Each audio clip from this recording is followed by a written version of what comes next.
Bureau chief Kamran Khan साहब भी हमें एसयू समिट के मीडिया सेंटर से बराह रास्त ज्वाइन करेंगे। कामरान खान साहब, खुशामदीद कहते हैं आपको। कहिएगा कैसा गुजरा आज का दिन, अभी तक की क्या अपडेट्स हैं? जी बिल्कुल जामी, ये जो आज का एक बड़ा इवेंट था, इंटरनेशनली एक बड़ा इवेंट था, क्योंकि जो एक सबसे बड़ी दुनिया की सबसे बड़ी इलाकाई तंजीम जो कि बलिहाज आबादी और बलिहाज जोग्राफिया एक सबसे बड़ी तंजीम गर्दानी जाती है, वो उस तंजीम का आज पाकिस्तान ने उसके इजलास के लिए हक़ मेज़बानी जो है वो अदा किया है। और आज ये कह सकते हैं हम कि तमाम इस वक्त ये इख्तिताम पजीर हो रही है।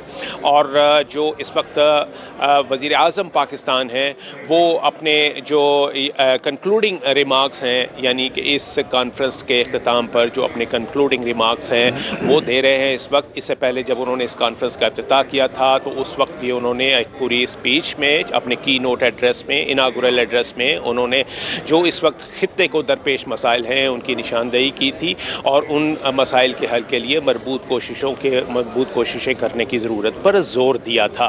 तो उसमें अपने हमारे वज़ीर आज़म ने उसमें टेररिज्म की भी बात की थी। उन्होंने जो सोशल जस्टिस है, जो गुर्बत और अफलास है, उसके ऊपर बात की थी। उन्होंने इकनॉमिक डेवलपमेंट पे बात की थी और बिलखुसूस सी पैक का जिक्र किया था।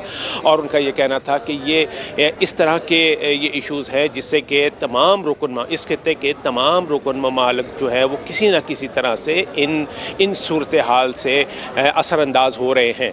तो इस हवाले से उन्होंने कहा कि इन मसाइल से निपटने के लिए मजबूत कोशिशें, यानी जॉइंट एफर्ट्स जो हैं वही की जा सकती हैं। और उसके लिए एससीओ का जो प्लेटफॉर्म है ये एक इंतहाई मौसर और फाल प्लेटफॉर्म साबित हो सकता है अगर ये मजबूत कोशिशों को तेज़ किया जाए। उन्होंने ये कहा कि इसके लिए वर्किंग ग्रुप्स जो हैं वो बनाए गए हैं, मल्टीलेटरल वर्किंग ग्रुप्स हैं जो कि मुख्तलिफ सेक्टर्स में काम कर रहे हैं।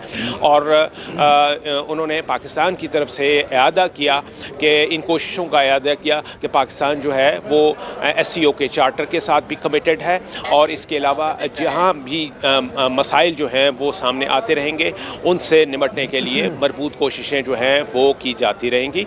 और इसके अलावा आज तकरीब से तमाम जो वफूद के सरबराहान थे उन्होंने अपनी तकारीर की और उन्होंने सबसे जो एक मुश्तरक बात थी वो ये थी कि तमाम तकारीर में तमाम सरबराहान जो थे वफूद के, उन्होंने पाकिस्तान को मुबारकबाद पेश की कि एक इंतहाई कामयाब अंदाज में इस कॉन्फ्रेंस का इनाकाद जो है वो यहाँ पर इस्लामाबाद में हुआ। ख़ास तौर पर Indian external affairs minister Jaishankar जो थे उन्होंने न सिर्फ ये कि पाकिस्तान की इस कॉन्फ्रेंस के इनाकाद की कोशिशों की तारीफ़ की, बल्कि उन्होंने इसके लिए बाकायदा भारत के ताउन का भी, यानी एससीओ प्लेटफॉर्म को फाल बनाने के लिए और इसको रिजल्ट ओरिएंटेड बनाने के लिए उन्होंने भारत के भरपूर किरदार का जो है उन्होंने यकीन दहानी कराई है कि इसमें भरपूर ताउन जो है वो रहेगा।